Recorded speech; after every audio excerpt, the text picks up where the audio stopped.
আজ দেখাবো আমার বাগানের কিছু গাছ লাগিয়েছে বাবা, তাই এই গাছগুলো হয়েছে।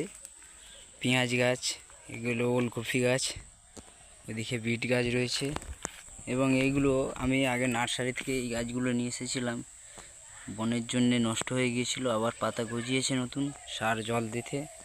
তো এই বাগানে কিছু কিছু গাছ লাগিয়েছি, তো জাস্ট এই গাছগুলো আবার তেজে উঠছে।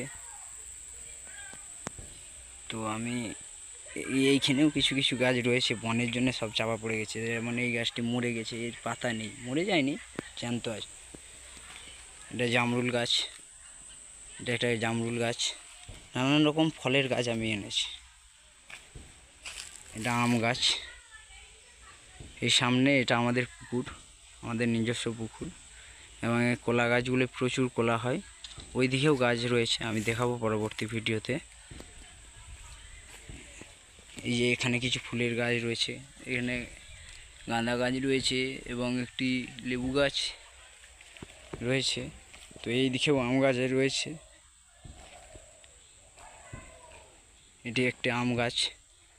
এই সজনা গাছটি আপসেই হয়েছে, কেউ লাগাও যায়নি, কিছু করেনি, এই গাছটি আপসেই হয়েছে। এদিকে গাঁদা ফুলের ফুল ফুটেছে, তো এখনও অনেক কুঁড়ি আছে, ফুটবে আবার সামনে। এইদিকে ধনে পাতা ফেলিয়েছে, ধনে পাতা। আর যে আমরা ধানগুলো নিয়ে এসেছিলাম, ধানগুলো বইছিলাম, এই যে ধান কিছুটা বই হয়েছে এবং কিছুটা রয়েছে। এই যে বিট গাছ রয়েছে কিছু কিছু।